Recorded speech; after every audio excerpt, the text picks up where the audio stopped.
di sini guru-guru Runda. Asik. Ada Pak Utawaras, naik aja. Iya Ustadz, Asik. apa? Asik, saya udah buka. Asik. Oh silakan Ustadz. Sini masih belum Ustadz. X-ray monitor. Sini mas. X-ray monitor Islam atau Kristen? RX monitor. Waduh, ini tidak ada yang jelas ini. Kap Nasir Islam atau Kristen saudaraku? Masuk aku. Bagaimana caranya keluar ini? Gimana? Langsung masuk. Oh, kepencet ya? Oke. Yang di bawah saudara-saudara akhi semuanya di tap-tap layarnya ya saudaraku ya.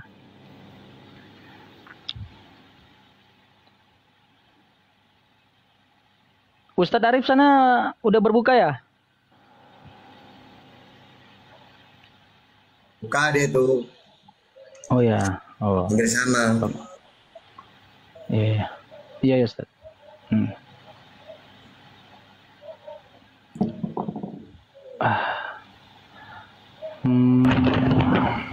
Sama, tapi saya masih ada di jalan ini. Iya, nggak apa-apa. Saya itu kalau buka itu jarang buka saya nanti. Iya, nggak apa-apa. Habis tarawih baru makan. Kalau sekarang yang penting ngopi. Mantap. RH monitor Islam atau Kristen? Assalamualaikum. Ya, waalaikumsalam saudaraku. Ada yang mau ditanya saudaraku? Ada bang, sama Ustadz Tata. Assalamualaikum Ustadz. Oh. Apa bang? Assalamualaikum Ustadz. Waalaikumsalam. Oh tanpa Kristen. Saya mau tanya. Islam bang, Islam. Oh, iya. Okay. Saya mau tanya ini bang, sedikit jadi bahan tanda tanya sebagai saya orang Islam. Saudara saya tuh kan, abang saya lah tepatnya itu, abang saya sudah meninggal, punya anak 2, terus istrinya itu menikah dengan orang Kristen, begitu. Jadi dia menjadi Kristen lah bang ya sekarang. Tapi bagaimana orang itu nanti kalau kembali ke Islam, bagaimana bang hukumnya gitu? Terima kasih bang. Dia kembali ke Islam gitu, ya bagus lah, harusnya. Ya artinya kan dari Islam ke Kristen balik lagi ke Islam, apakah itu? Ya mau 1000 kali tidak apa-apa bang. Jadi hukumnya pindah-pindah. Gini loh ya, dalam Islam itu tobat itu pasti diterima. Malam yugorgir, selagi belum sakaratul maut. Tunggu dulu sebentar ya. Oh gitu bang, ya itulah menjadi tanda tanya selama ini.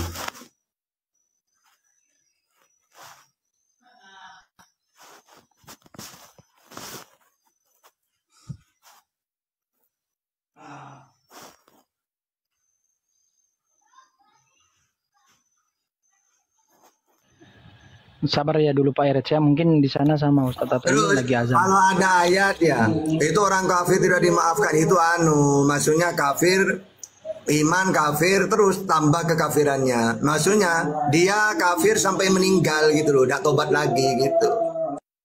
Oh gitu ya Ustaz. Ya itulah jadi ganjalan selama ini Ustaz. Jadi ya terima kasih atas penjelasan dan pencerahannya.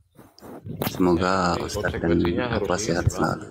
Jangan mempermainkan agama itu ya. Konsekuensinya nanti ketika mau balik lagi ke Islam itu segala perbuatan yang pernah ditinggalkan kewajibannya itu harus diganti semuanya. Termasuk sholatnya, kewajiban yang lainnya, puasanya gitu. Iya, iya. Gitu ya. Saya buka dulu Ustaz. Iya, iya.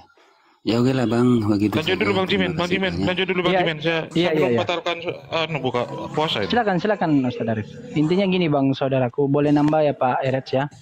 Mungkin lagi berbuka guru-guru Runda kita. Soal pertaubatan itu terbuka ya sebelum nafas terakhir, berarti sebelum menghembuskan nafas, taubat itu selalu diterima ya. Sesuai dengan yang disampaikan Ustaz Arif tadi, kalau bolak-balik cuma sekali itu taubatnya itu dosa-dosa secara mualaf itu atau berpindah agama itu dihapuskan, harus digantikan gitu. Nah, yang penting sebelum nafas itu lepas dari tenggorokan, maka taubat itu tetap terbuka bagi orang-orang tersebut, ya. Tetapi ketika udah meninggal, tetapi dia belum bertaubat, itu adalah suatu kerugian besar karena tidak ada lagi waktu. Ya, waktu yang diberikan itu hanya ketika masih di dunia. Begitu kira-kira ya, Bang. Ya, itu bisa kita jelaskan, kita lihat ya di banyak di surat An-Nur ayat 31, An-Nisa ayat 17, Al-Baqarah ayat 54, Al-Maidah 39, Taubah 104, banyak tentang pertaubatan, ya. Tidak ada masalah, yang penting dia itu sebelum dipanggil Tuhan, sebelum menghadap alam lain atau menghadap Tuhan, itu dia harus bertaubat. Dia harus menyembah Tuhan yang benar, bukan dari perintah manusia, melainkan perintah dari Tuhan yang sebenar-benarnya, itu Allah. Kalau di dalam konsep Islam. Begitu dia ya, Bang. Oke Bang, terima kasih. Kami ini orang awam, jadi kami perlu pencerahan yang seperti itu. Jangan sampai nanti kami salah-salah kata atau banyak kemana kan. Sebab seolah-olah kan seperti mempermainkan agama kan. Begitu Bang. Iya. Betul. Itu aja sih. Bang Erik ini apa agamanya ya?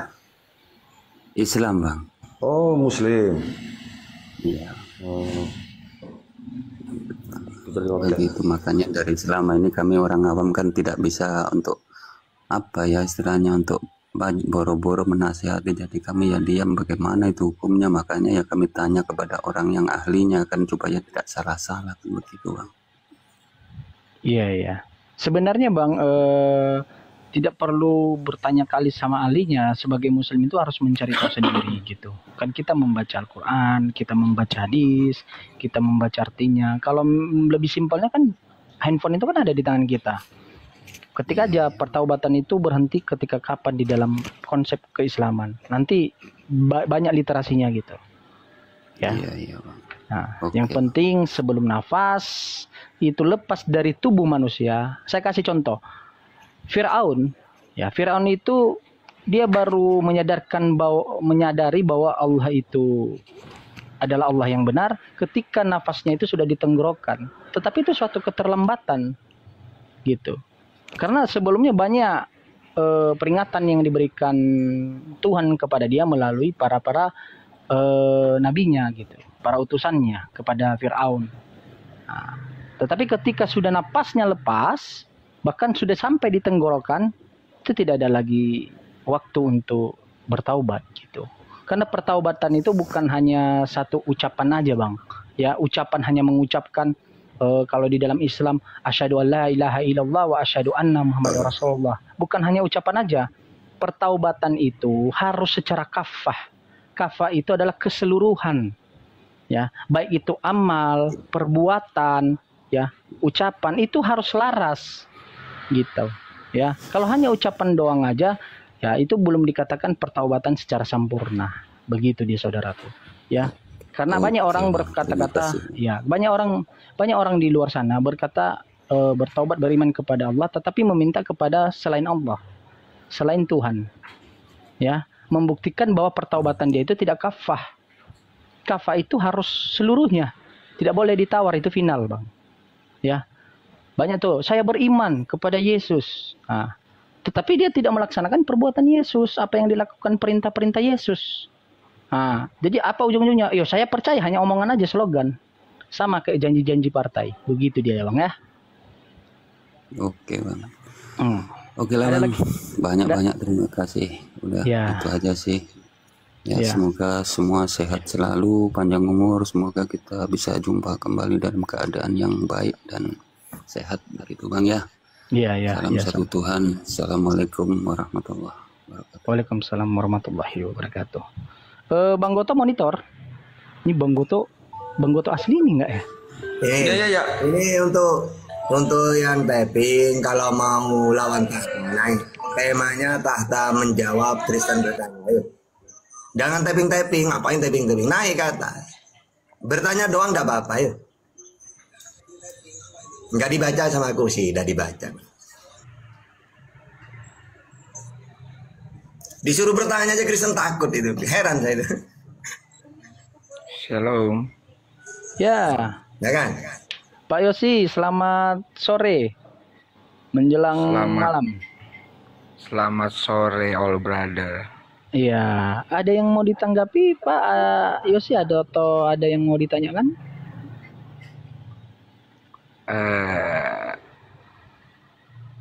Tunjukkan hal yang terbaik, yang the best dari ajaran Islam.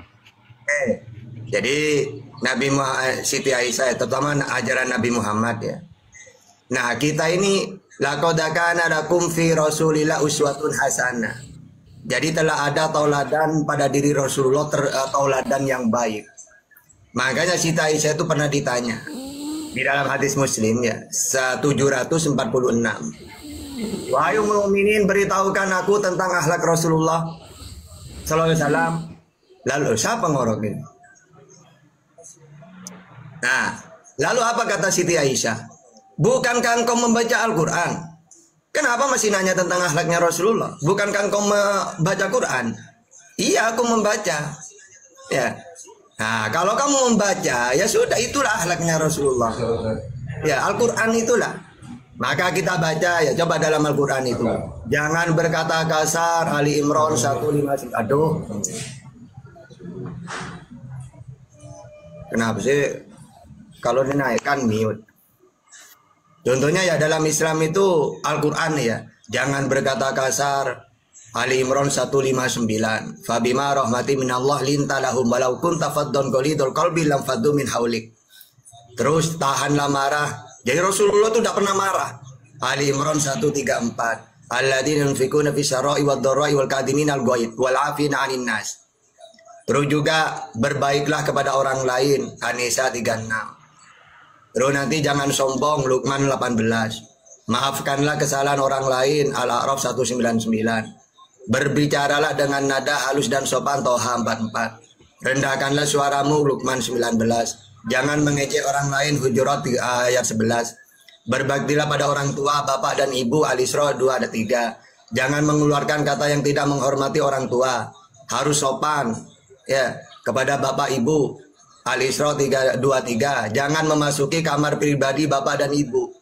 Jadi walaupun kita satu rumah, hormati, walaupun kamarnya minta izin, Bu, boleh nggak saya masuk kamarnya? Nah, kayak gitu itu. Jangan sembarangan. Ya. Terus kalau berhutang harus dicatat, takutnya pura-pura lupa nanti. Al-Baqarah 282. Jangan mengikuti orang secara membabi buta ya. Al-Baqarah 170. Berikanlah lanjutan waktu bagi orang yang berhutang kepadamu. Jadi kalau ada orang hutang tidak mampu bayar, beri tempo, kasihan ya. Al-Baqarah 280. Jangan, tuh juga larangan-larangan banyak ya. Jadi akhlak ini, akhlaknya Rasulullah ini, Al-Quran dan hadis kalau diteliti, waduh berapa nanti? Mungkin satu hari itu tidak cukup menyampaikan. Ya jadi kalau cuma tanya, nah umat Islam ya ikutin. Laqad kana lakum fi Rasulillah uswatun hasanah. Kan Nabi Muhammad tauladan, ya ikuti. Seperti itulah sifatnya Nabi.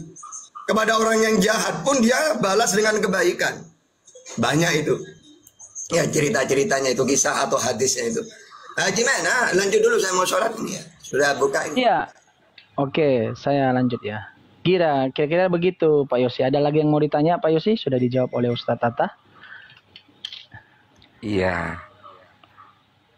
Bagus sekali, indah kalau dengar dari penjelasan Pak Ustadz. Cuman artinya kan kalau hal-hal baik itu banyak, begitu banyak orang bukan Islam pun banyak yang melakukan itu. Cuman ada nggak hal yang spesifik yang benar-benar itu tidak ada yang atau jarang yang orang lakukan gitu.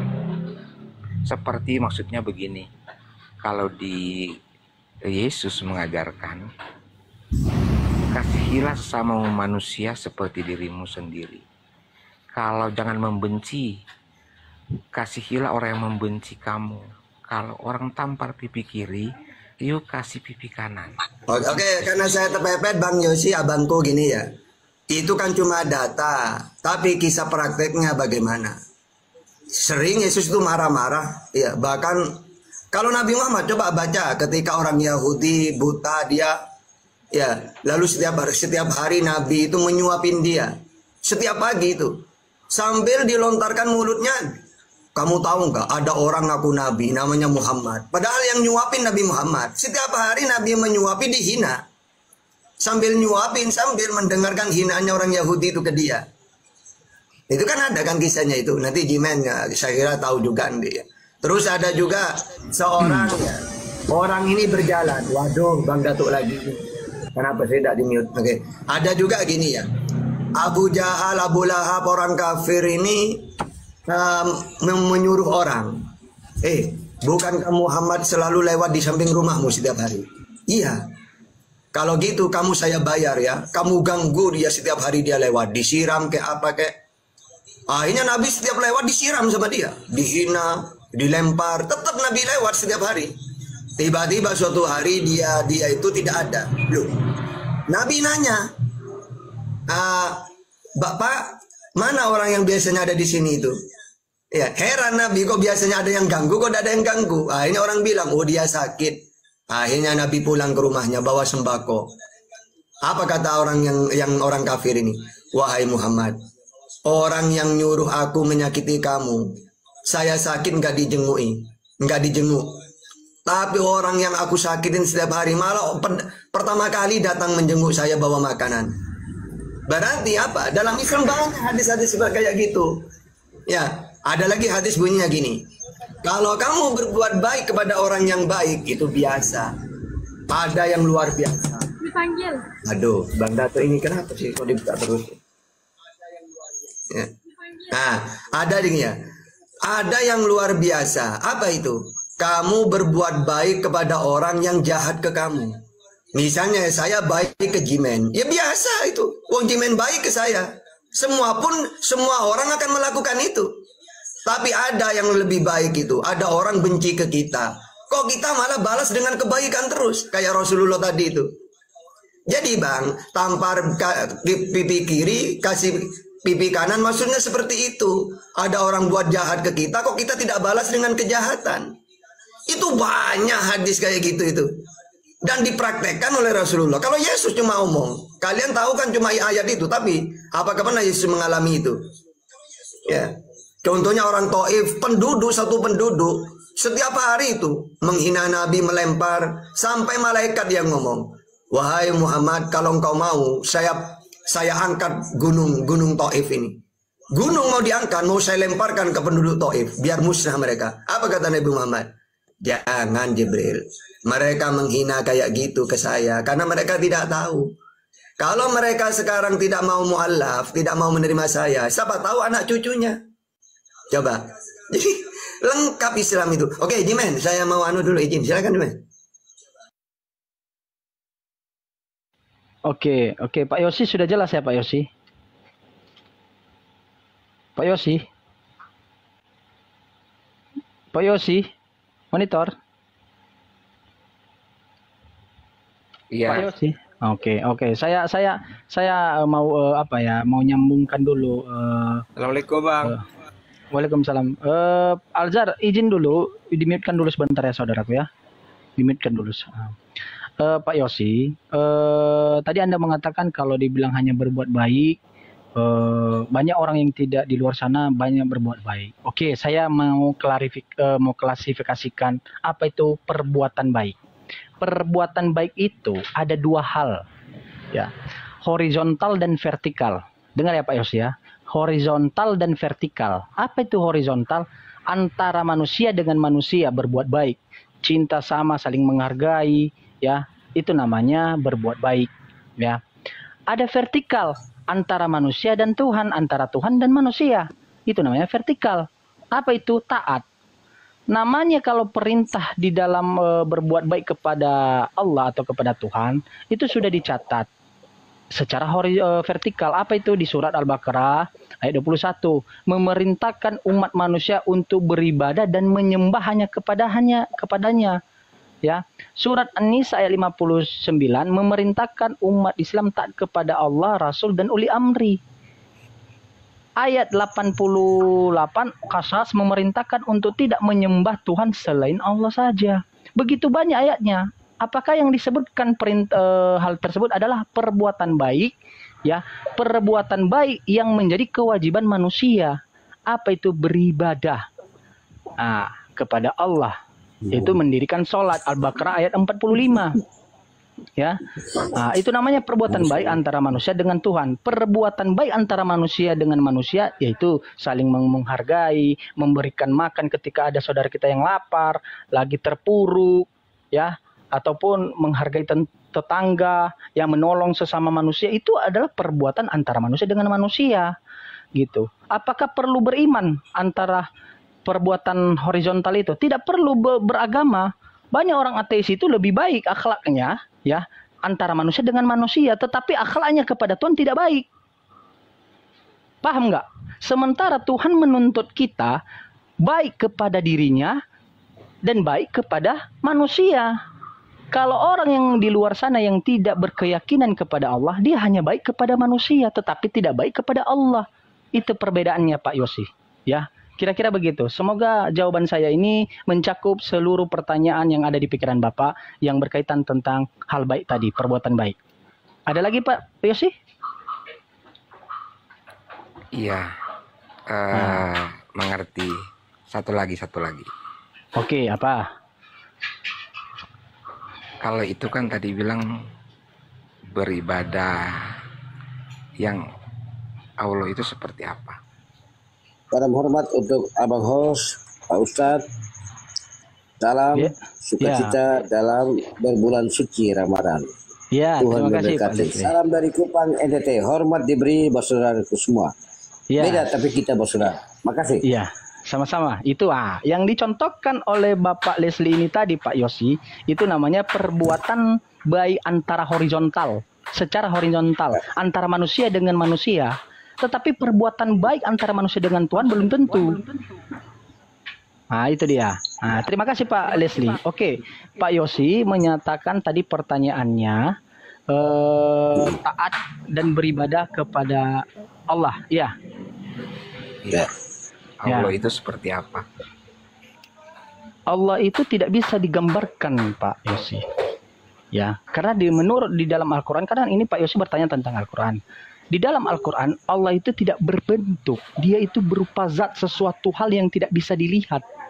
Ya, sama dengan yang dikonfirmasikan oleh Bible, tidak ada yang dapat bertemu denganku. Tidak ada yang dapat bertemu dengan Bapa, makhluk lain. Terkecuali orang-orang yang dipilih oleh Bapa untuk berkomunikasi. Itu pun tidak secara langsung. Harus ada media lain. Sama halnya juga di dalam Al-Quran, dia tidak berbentuk, dia adalah zat. Makanya ya, keimanan orang itu menurut orang Yahudi ya, di zaman Yesus kan itu untuk orang Yahudi. Makanya orang Yahudi itu ya dengan orang Islam itu, mereka berkeyakinan satu sepakat Tuhan mereka itu sama. Tidak berbentuk, tidak ada fotonya, tidak bisa dipegang, tidak bisa berkomunikasi secara langsung tatap-tatapan mata, tidak. Yang disebut dengan keyakinan akidah samawi. Begitu dia Pak Yosi. Jadi kalau Bapak tanya seperti apa rupa bentuknya Allah itu tidak bisa dijelaskan karena tidak ada yang pernah melihat. Gitu. Oke.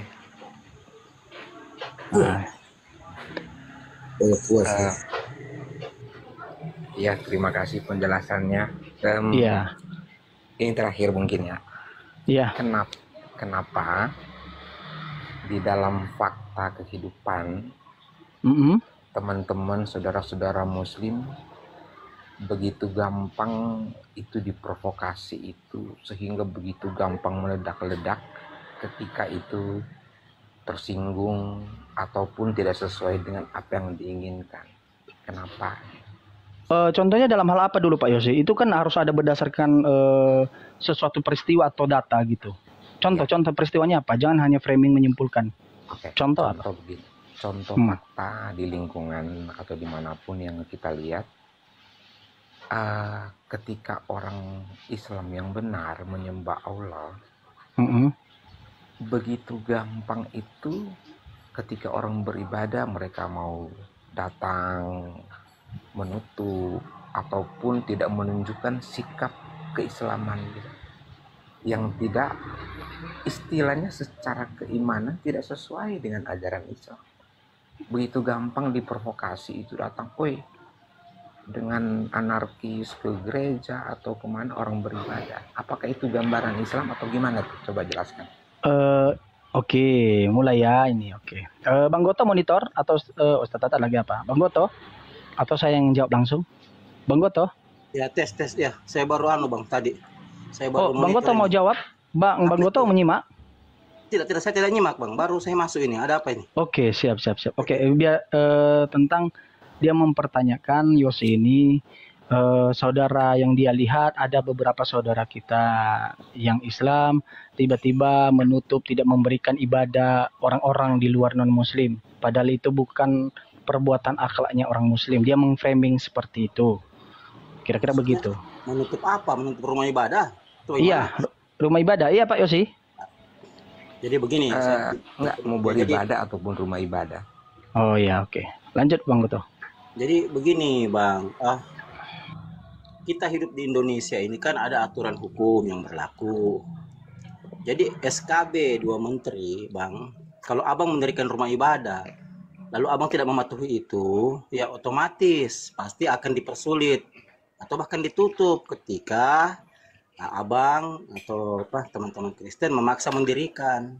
Itu banyak terjadi di tempat-tempat yang lain. Gitu. Banyak gereja yang didirikan karena sesuai dengan aturan pemerintah, maka itu tidak dilarang. Tapi kapan tidak sesuai? Misalnya satu contoh, dia mendirikan gereja di kampung itu tidak ada satupun orang yang beragama Kristen, jemaatnya semua dari luar. Nah ini akan menimbulkan polemik. Kenapa? Satu, sudah melawan aturan. Kan begitu. 2, terkesan beribadah di kampung umat Islam. Kan begitu Bang. Ini bukan dilarang, tapi karena melanggar aturan sehingga umat Islam bereaksi. Karena umat Islam itu punya dasar-dasar itu dalam akidahnya. Umat Islam juga patuh dengan aturan-aturan hukum.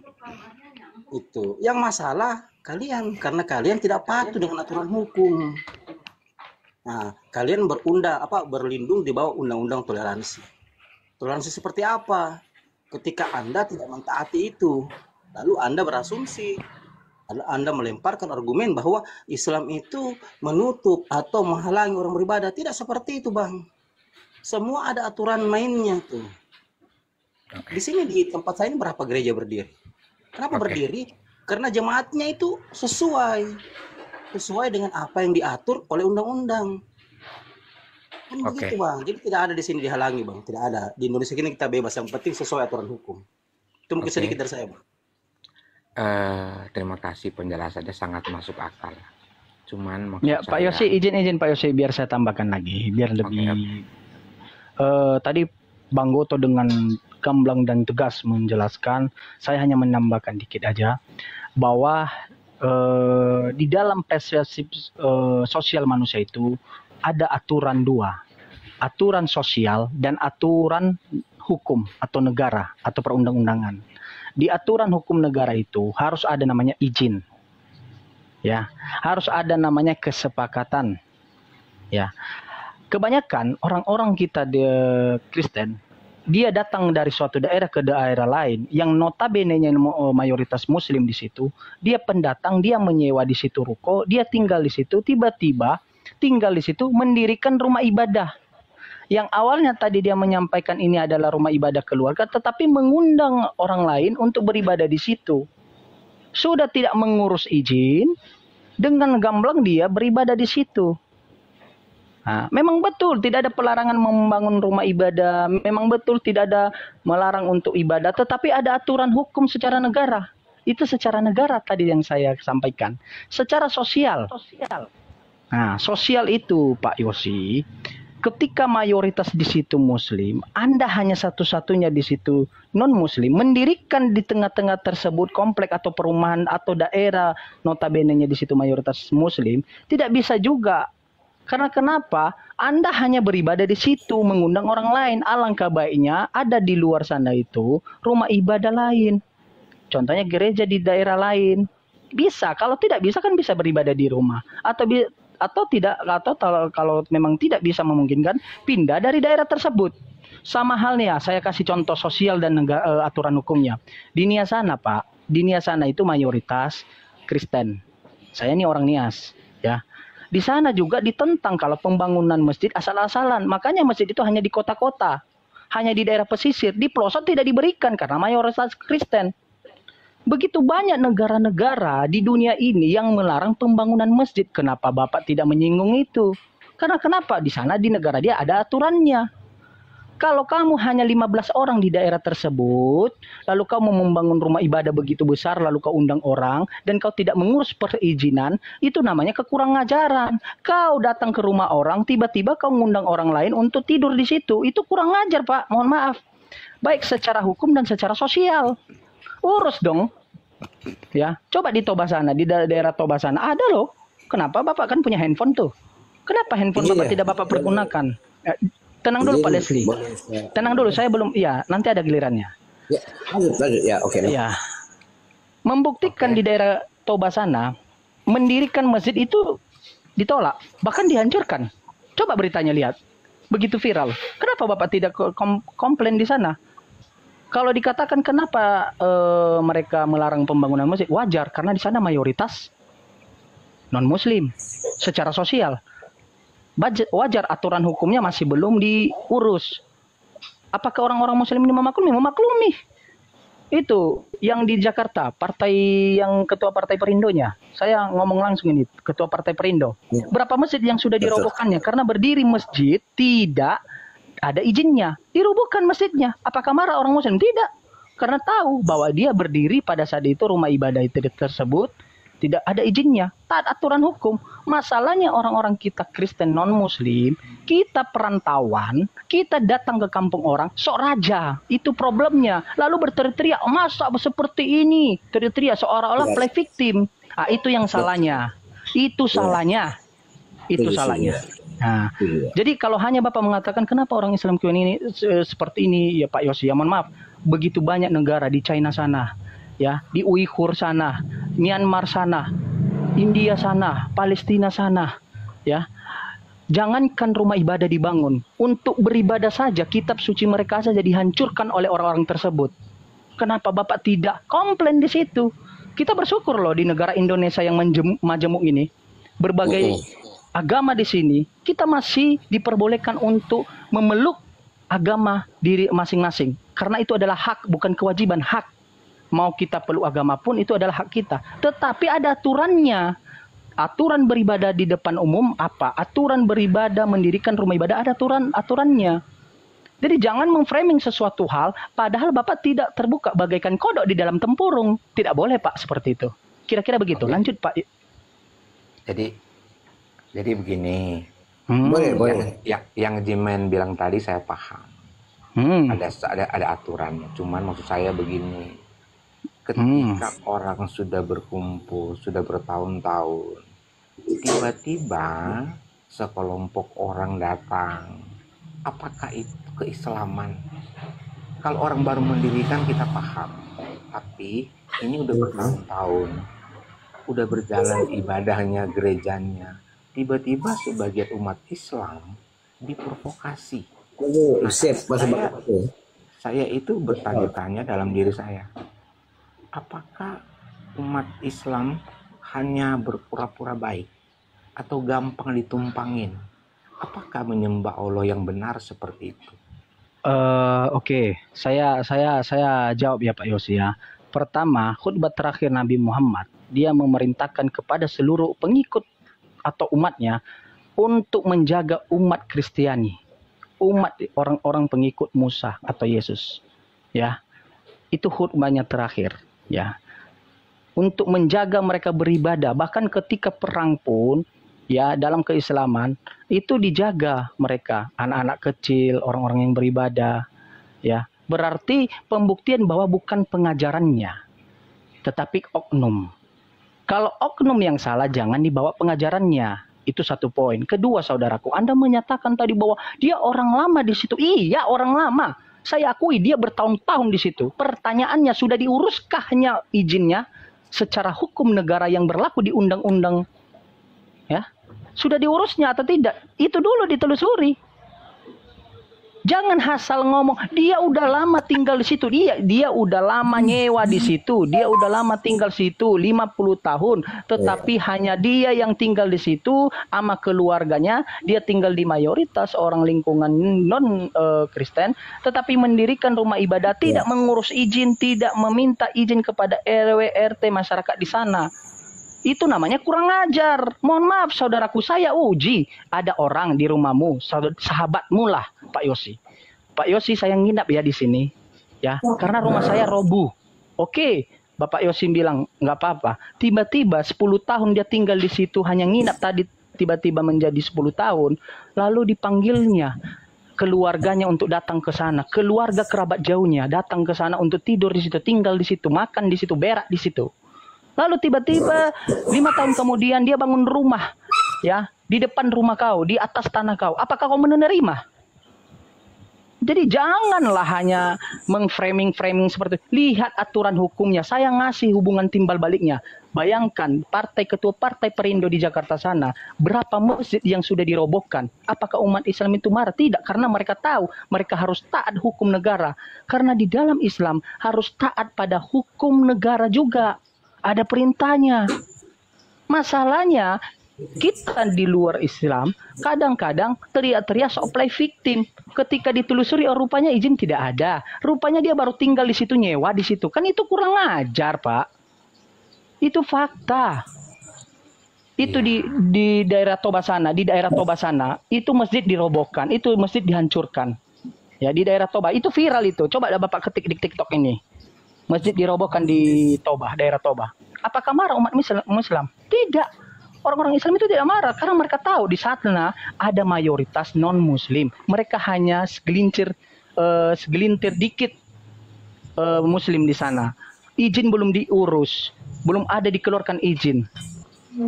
Jadi jangan kita meng-framing. Bapak tadi framing Pak Yosi itu meng-framing, Pak. Makanya saya bilang jangan kayak kodok dalam tempurung. Mohon maaf, Pak. Bukan saya merendahkan Bapak. Begini. Kita diskusi. Boleh izin kasih aja. Jadi gini, bukan men-framing. Lalu? Saya tinggal itu di lingkungan mayoritas. Semua lingkungan saya baik semua. Cuman maksud saya ada sekelompok orang itu yang mengatasnamakan Islam, bukan tinggal di situ aja, mereka berani diprovokasi. Gini ya, dengar ya Pak. Gini Pak, Tuhan memerintahkan kita untuk baik sesama umat Muslim, sesama atau di luar Muslim. Itu perintah dari Tuhan. Kembali kepada diri manusianya, oknumnya, penggunanya manusianya, mau dia taat atau tidak, ya. Otomatis kalau tidak ada pengajaran agamanya, pengajaran kitabnya seperti itu, jangan kita bilang, ini Islam, berarti mereka tidak mentaati. Jangan sampaikan oknum. Iya. Sampaikan oknum. Mohon maaf ya Pak. Mohon maaf. Saya ini dulu juga penghujat. Oke. Ya, penghujat saya dulu. Ya. Artinya kan begini.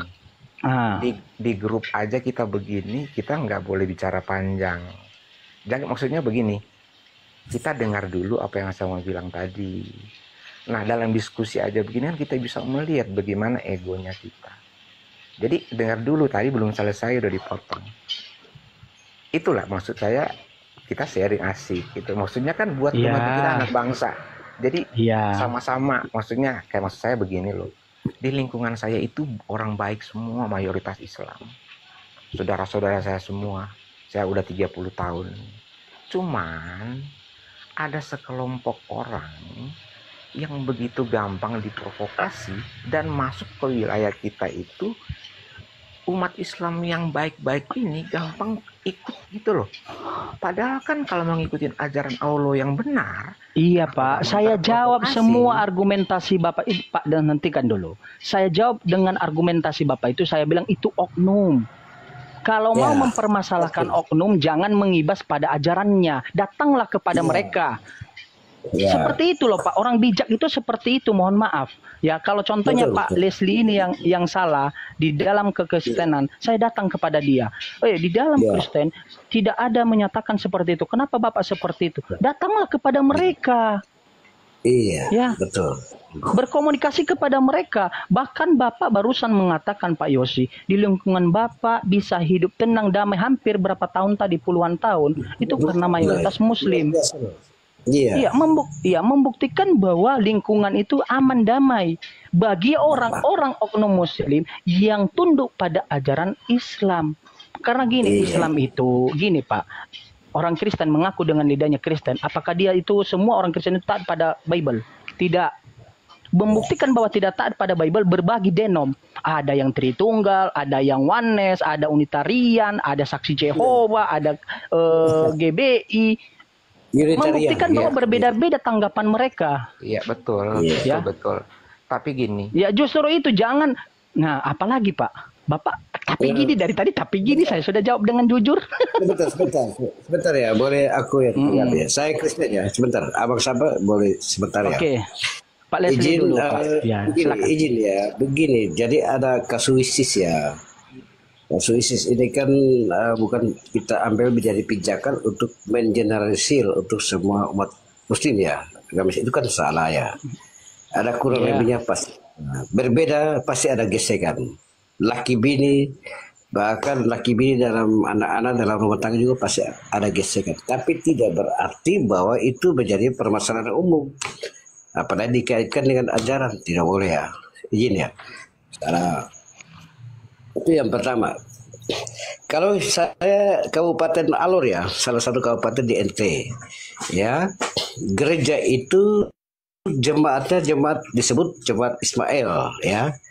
Kalau masjid juga sama ya, jemaat Ishak. Itu luar biasa betapa toleransi. Tergantung bagaimana kita menampilkan jati diri kita sesuai keimanan kita, tapi derajat toleransinya begitu tinggi lah kalau di orang Alor ya. Tapi saya berharap bahwa 1-2 kasus itu tidak berarti bahwa kesimpulan umumnya Islamnya seperti itu. Tidak, saya kira tidak. Dan terus terang ya, selama ini kita terayomi ya. Mayoritas Islam Indonesia, orang kita bukan mayoritas tapi terayomi, dilindungi. Itu luar biasa. Ya, termasuk abang yang tadi 30 tahun loh. Di antara bersaudara Muslim tapi terlindungi. Itu luar biasa. 1-2 orang berbuat masalah terkait dengan keimanan itu urusan oknumnya. Tapi kita tidak bawa agama gitu. Intinya itu ya. Makasih. Ya, Pak Leslie tolong di-mute-kan dulu. Pak Leslie, mute-kan dulu Pak Leslie, agak noise Pak Leslie. Mute-kan dulu agak noise gitu ada. Jadi Pak Yosi, saya sampaikan lagi. Kalau yang bermasalah oknumnya, datanglah kepada oknumnya, selesaikan, sampaikan, ya. Jangan memframing kenapa ya umat Muslim, apakah mereka tidak taat? Jangan, karena kenapa? Ada namanya hak dan batil, ya. Tuhan itu atau Allah itu memerintahkan untuk baik kepada manusia, kembali kepada manusia, dia mau melaksanakan baik atau tidak.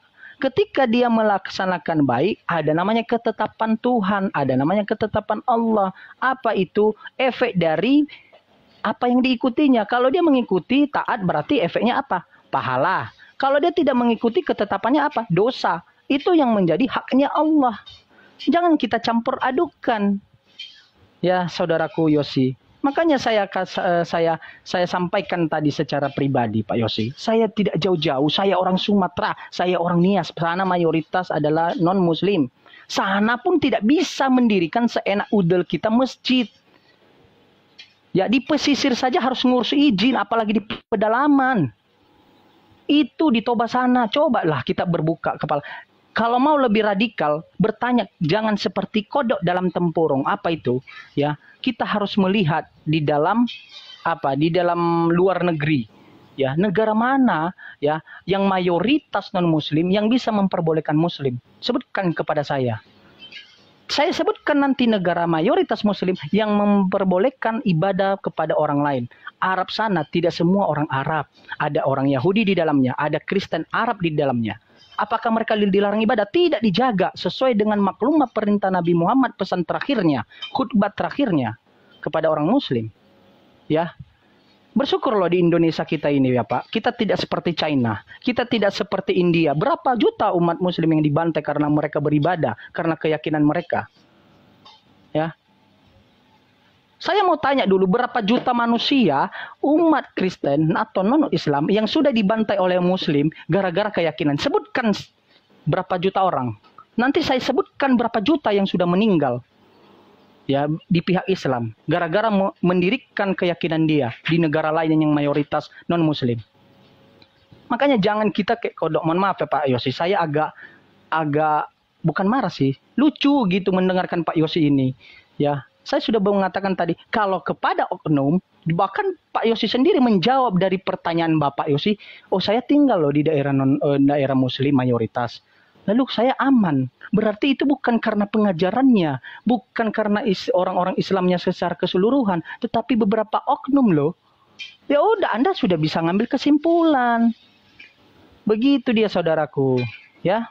Ada lagi yang mau ditanya, Pak Yosi? Pak Yosi? Pak Yosi? Pak Yosi, monitor. Pak Yosi. Inilah. Iya, jadi gini. Iya, makanya saya. Iya, enggak gini Pak Leslie ya. Saya hidup di lingkungan mayoritas non Muslim. Saya kasih contoh ya. Saya dulu sekolah di BNKP Teluk Dalam, Nia Selatan. Saya mau mengatakan, saya mempertanggungjawabkan omongan saya dan ditanya di sekolah sana BNKP di Teluk Dalam. Di sana saya ini contoh toleransi. Di sana ada sekolah BNKP, ada orang Muslim yang sekolah di sana, ya. Sekolah orang Muslim yang di sana.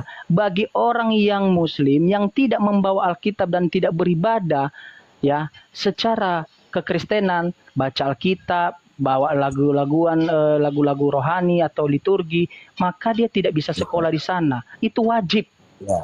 Pertanyaannya itu toleransi atau bukan, Pak? Tidak toleransi itu. Apa? Tidak toleransi. Kalau saya tidak toleransi.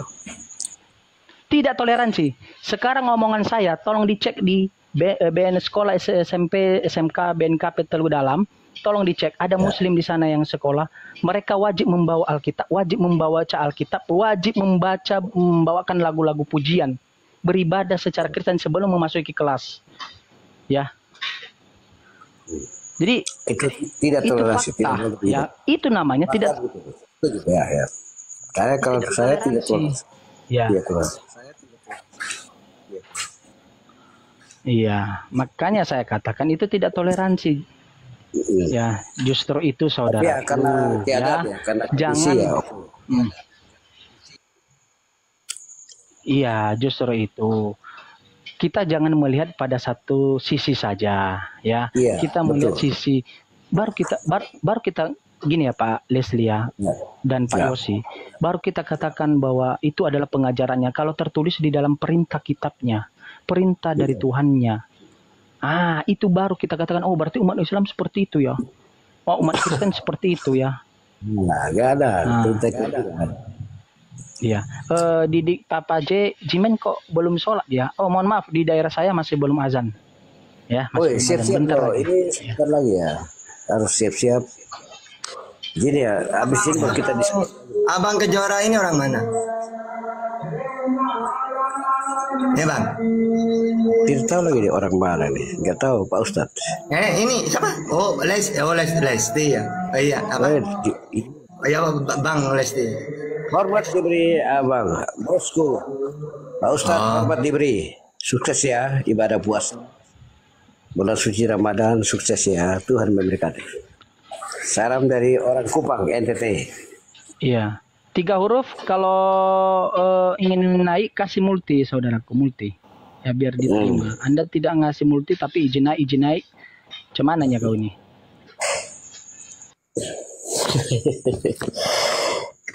Jadi abangku izin ya, ada Pak Ustadz juga, abang juga mungkin Pak Ustadz ya. Itu bicaranya ya kelasnya berbeda. Saya sudah sering diskusi ya. Jadi memang ada framing di antara bagi orang Kristen.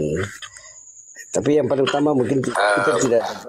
Assalamualaikum warahmatullahi wabarakatuh. Hormat. Waalaikumsalam warahmatullahi wabarakatuh. Iya. Saya mendengar tadi dari bawah mencermati. Boleh izin saya menyikapi? Ya silakan Pak, Ada yang mau disikapi apa? Karena saya selalu merasa terpanggil jika ada di Komal di media sosial seseorang, entah itu Muslim, entah itu Kristen, saudara teman-teman Kristen, teman-teman Muslim, mengangkat isu tentang rumah ibadah yang diangkat isunya adalah insidennya tanpa memahami akar permasalahannya.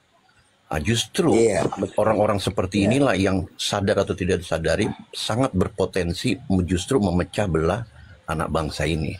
Perlu diketahui mengenai kita bicara rumah ibadah, di Republik ini sudah sepakat bahwa Republik ini bukanlah negara agama. Oke? Maka merujuk kepada regulasi dan undang-undang. Kalau kita bicara tentang rumah ibadah, maka kita merujuk kepada regulasi dan undang-undang, yaitu kepada SKB 2 Menteri tahun 2006 nomor 9 dan 8 yang isinya secara komprehensif dibahas tentang perizinan rumah ibadah. Lantas kemudian ada insiden tersebut di lain sisi, ya kan? Itu dikarenakan pada saat prosedural itu diajukan, di sisi lain, nah inilah